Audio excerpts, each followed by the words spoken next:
Queridos irmãos, meditemos a palavra de Deus neste tempo da Páscoa. O Evangelho que a Igreja nos reserva na liturgia é um texto próprio para nos ajudar a fazer o caminho, seja de compreensão da nossa fé, da esperança que temos, seja também da prática que devemos exercitar no nosso dia a dia. A liturgia nos reserva hoje o Evangelho de São João, capítulo 20, versículos de 19 a 31. Ouçamos.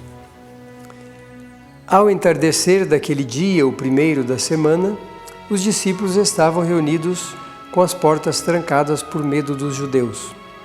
Jesus entrou e pôs-se no meio deles. Disse: "A paz esteja convosco."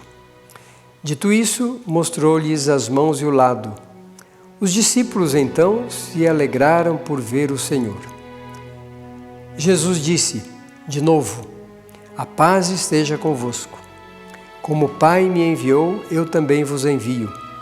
Dito isso, soprou sobre eles e falou: "Recebei o Espírito Santo. A quem perdoardes os pecados, lhes serão perdoados. A quem os retiverdes, lhes serão retidos." Tomé, chamado Dídimo, que era um dos 12, não estava com eles quando Jesus veio. Os outros discípulos contaram-lhe: "Nós vimos o Senhor."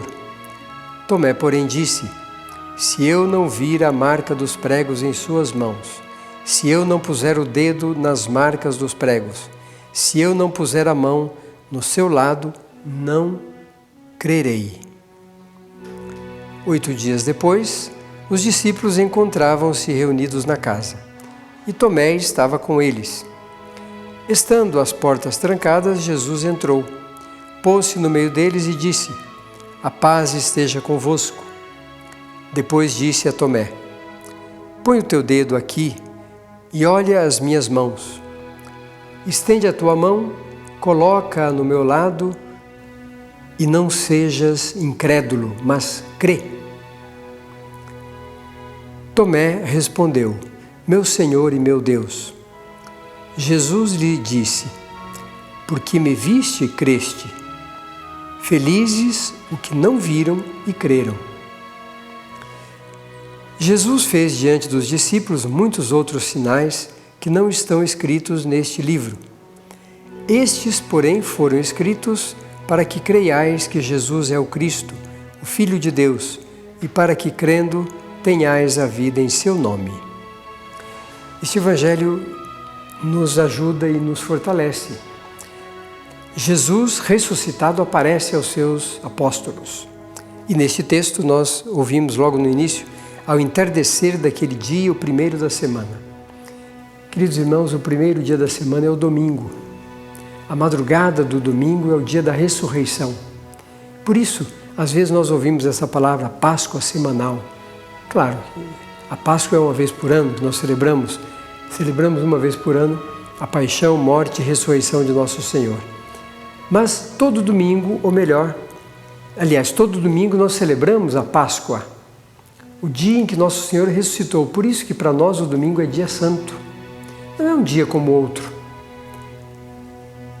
No primeiro dia da semana, nosso Senhor ressuscitou, transformou a vida humana, transformou a nossa história, e nós precisamos viver esta certeza, dar testemunho dessa certeza e ajudar os outros a compreender o quão importante é vivermos este domingo, o dia do Senhor.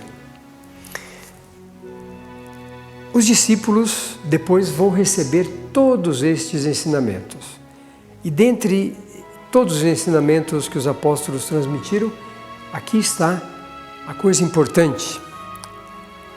Já ouvimos tanto falar da ressurreição, mas às vezes a ideia para nós fica confusa.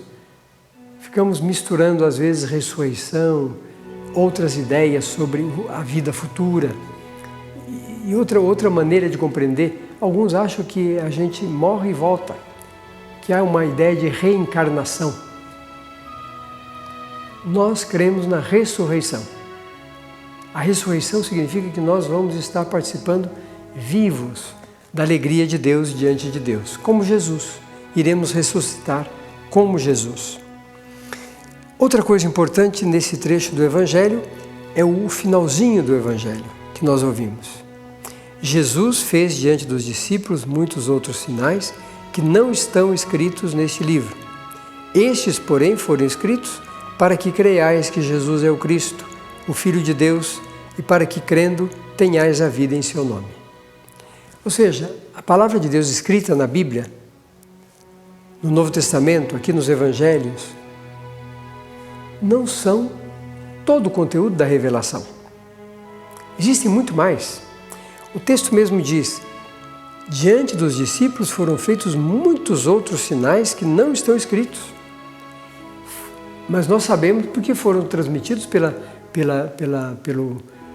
ensinamento, pela tradição. O que está escrito foi escrito para que nós tenhamos fé, para que nós acreditemos. Então é para o nosso bem que os apóstolos, os evangelistas, aqueles que escreveram estes textos, nos deixaram este legado. Que o tempo da Páscoa seja para nós um profundo momento de revisão da nossa fé católica. Aquilo que cremos, aquilo que professamos, aquilo que vivemos, a certeza que temos no ensinamento que a Igreja nos concede desde o princípio.